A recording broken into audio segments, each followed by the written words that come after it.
안녕히 주무셨어요? 11월 29일 손으로 묵상 시작합니다. 오늘 우리에게 준 하나님 말씀은 시편 95편 6절부터 11절까지 말씀이고요. 말씀의 제목은 오너라입니다. 같이 읽어볼게요. 오너라 우리가 엎드려 경배하자. 우리를 지으신 주님 앞에 무릎을 꿇자. 그는 우리 하나님이시요 우리는 그가 기르시는 백성이며 그가 손수 이끄시는 양태다. 오늘 너희는 그의 음성을 들어보아라. 무리바에서처럼 마사의 광야에 있을 때처럼 너희의 마음을 완고하게 하지 말아라. 너희의 조상들은 그때에 내가 한 일을 보고서도 나를 시험하고 또 시험하였다.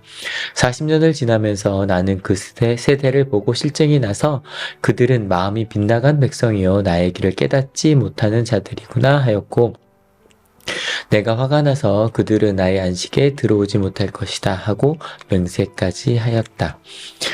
시편 말씀 나누던 11월이 마무리되어 가네요. 시편은 찬양곡집이었잖아요. 그래서 그 가운데 많은 찬양의 유희들이 담겨져 있는데 저는 좀 은혜가 됐던 건 저희 읽었던 많은 부분이 실은 탄식시였어요. 아픔 중에 불렀던 그런 우리의 탄식마저도 하나님께 드려진 찬양이 된다는 거죠. 저희가 어제 오늘 읽고 있는 시편 95편은 그 찬양의 이유, 좀 우리가 좀 일반적으로 알고 있는 그런 찬양의 이유처럼 보여요. 어제 김은지 선생님과 함께 읽었던 부분 다시 한번 읽어볼까요? 오늘아 우리가 주님께 즐거이 노래하자. 우리를 구원하시는 반석을 보고 소리 높여 외치자. 찬송을 부르며 그의 앞으로 나아가서 노래가락에 맞추어 그분께 즐겁게 소리 높여 외치자. 주님은 크신 하나님이시요 모든 신들 위에 뛰어나신 왕이시다. 땅의 깊은 곳도 그 손 안에 있고 산의 높은 꼭대기도 그의 것이다. 바다도 그의 것이며 그가 지으신 것이다. 마른 땅도 그가 손으로 빚으신 것이다. 하나님이 우리 왕이시니까, 그리고 이 세상을 창조하셨고 이 땅의 주인이시니까 그 하나님을 찬양하자라는 이야기 어제 은지 선생님과 함께 나누었죠. 오늘은 그 다음 부분입니다. 같이 읽어볼게요. 오너라 우리가 엎드려 경배하자. 우리를 지으신 주님 앞에 무릎을 꿇자. 성경에 엎드리자, 무릎을 꿇자는 건 실은 예배한다는 이야기입니다. 그래서 어저께 나누었던 부분이 하나님을 찬양하는 이유에서 이야기를 했다면 오늘은 하나님을 예배하자. 그럼 그 이유가 나오겠죠. 그는 우리 하나님이시여 우리는 그가 기르신 백성이며 그가 손수 이끄시는 양떼다. 오늘 너희는 그의 음성을 들어보아라. 하나님이시니까, 실은 예배 이유가 뭐가 있겠어요. 우리 하나님이시니까. 그리고 우리는 그의 백성이니까. 심지어는 하나님께서 그 당시에는 신이 만났다고 생각을 했단 말이에요. 그리고 그 신들은 나한테 잘해주면 뭐하고 아니면 질투도 하고 그런 신들을 믿었던 그런 시대에 우리 하나님 그런 하나님 아니야. 하나님은 우리 하나님이시고 우리를 키우고 계시고, 그리고 무엇보다 양떼 이렇게 하나하나 일일이 풀을 먹이고 데리고 다니는 것처럼 우리를 이끄시는 분이셔. 그러니까 그 하나님의 음성을 듣고 예배하는 게 당연해 라고 이야기를 하고 있는 거예요. 하나님을 예배하는 이유가 되겠지요. 그런데 그 다음에 너희는 그 주님의 음성을 들어라 그랬잖아요. 그 다음에 과거 이야기를 합니다. 무리바에서처럼 마사 광야에 있을 때처럼 너희의 마음을 완고하게 하지 말아라. 무리바, 마사, 구약, 특별히 출애굽 때 나왔던 이야기에 어떤 이야기였냐면요. 너희의 조상들은 그때도 내가 한 일을 보고서도 나를 시험하고 또 시험하였다. 내가 한 일, 출애굽이요. 그 당시에 가장 강한 나라 이집트에서 그 많은 노예들이 탈출하는 건 말도 안 되는 이야기였어요. 그날에 그 놀라운 일을 이루셨고요. 그 이후에도 이집트의 군사들이 따라오지 못하게 하셨고, 그리고 그 광야, 사막이죠, 사막. 그러니까 모래만 없다 뿐이지 그냥 바위밖에 없는 그 광야에서 그들을 살게 하셨고 먹이셨단 말이에요. 그걸 봤어요. 그런데 그들이 시험했어요. 무슨 이야기일까요? 출애굽을 보면 출애굽기, 민수기, 신명기 계속 조금만 힘들 때마다 하나님 차라리 우리를 왜 이곳으로 보내셨습니까? 차라리 이집트에서 노예로 사는 게 더 낫겠습니다. 라고 그때마다 이야기를 했어요. 하나님께서 우리를 구원하셨고 그 광야에서 만나로 먹이고 계시고 필요한 물을 주셨었거든요. 때로 부족한 때가 있을 수 있죠. 광야를 지나고 있으니까.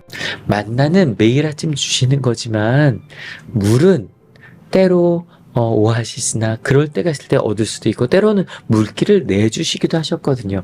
하지만 광야에는 그게 부족할 때가 있을 수밖에 없거든요. 그때마다 하나님 차라리 돌아가는 게 낫겠습니다. 차라리 노예로 있는 게 더 나았습니다. 라고 이야기를 했거든요. 오늘 어제 하나님을 찬양하자 했다면 오늘은 하나님을 예배하자라고 이야기해요. 언제도 출애굽 그 놀라운 일을 경험한 순간만이 아니라 때로 물이 부족할 수 있어요. 여러분 살다 보면 항상 모든 게 풍족하지 않아요. 때로는 그것을 이루기 위해서 준비하는 시간, 저희 주일날에도 광림절의 시간, 준비하는 시간 이야기했잖아요. 준비하는 시간에는요, 결과가 보이지 않고 부족해 보이고, 때로 사람도 없어 보일 수도 있어요. 하지만 믿어야죠. 하나님께서 출애굽하게 해주셨잖아요. 그 집에서 탈출하게 하셨잖아요. 그 놀라운 일을 보이셨잖아요. 그럼 이 순간에도 하나님 함께 하실 거잖아요. 그때도 하나님을 예배하자, 오너라 라고 이야기를 하는 거예요. 40년을 지나면서 나는 그 세대를 보고 실증이 나서 그들은 마음이 빗나간 백성이요 나의 길을 깨닫지 못하는 자들이구나 하였고, 내가 화가 나서 그들은 나의 안식에 들어오지 못할 것이다 하고 맹세까지 하였다.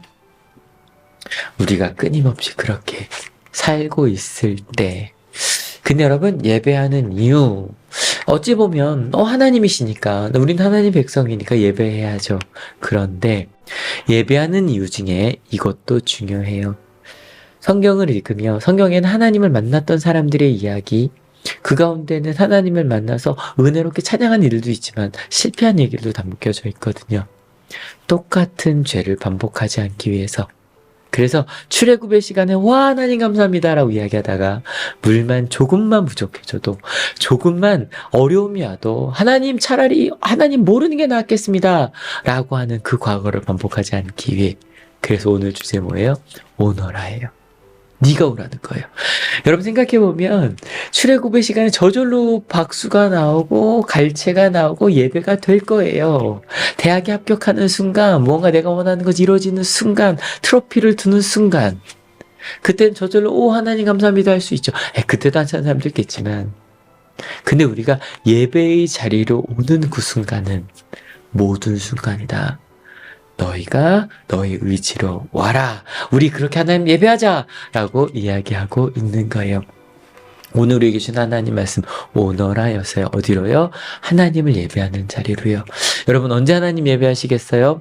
하나님이 손수 우리를 이끌고 계십니다. 믿으십니까? 아멘. 그렇다면 출애굽의 순간만이 아니라 때로 물이 부족한 순간에도 하나님의 예배의 자리에 하나님 이끄심을 믿습니다. 하나님 찬양합니다. 제가 지금 이 자리에서 해야 할 것들 하나님 보여주십시오. 그렇게 예배의 자리로 나오는 하늘 가족들, 이 영상을 보고 계시는 여러분들 때문에 행복합니다. 같이 기도하시겠습니다. 하나님, 찬양하는 이유, 하나님 이 땅의 주인이시니까요. 하나님 예배하겠습니다. 예배하는 이유, 하나님 우리 아버지시니까요. 하나님이시니까요. 우리를 손수 이끌고 계시니까요. 그래서 결단합니다. 출애굽의 순간만이 아니라 하나님 함께하는 순간 중에 있는 때로 목이 마른 것 같은 그 시간들, 때로 부족해 보이는 그 시간들, 이 오아시스에서 저 오아시스로 가기 위해 그 중간에 그 여정 속에서 하나님 과거로 돌아가겠습니다가 아니라 하나님 지금도 우리를 이끌고 계심을 믿습니다. 부족함을 좀 나눠 마시면서, 그리고 서로에게 나누어 주면서 하나님을 바라보며 가는, 그렇게 가겠다고 결단하는 하나님의 귀한 자녀들 머리 위에 예수 그리스도의 사랑과 하나님의 은혜와 성령 하나님의 인도하심이 지금으로부터 영원토록 함께하옵시기를 간절히 축원하옵나이다. 아멘. 여러분 때문에 행복합니다. 사랑합니다.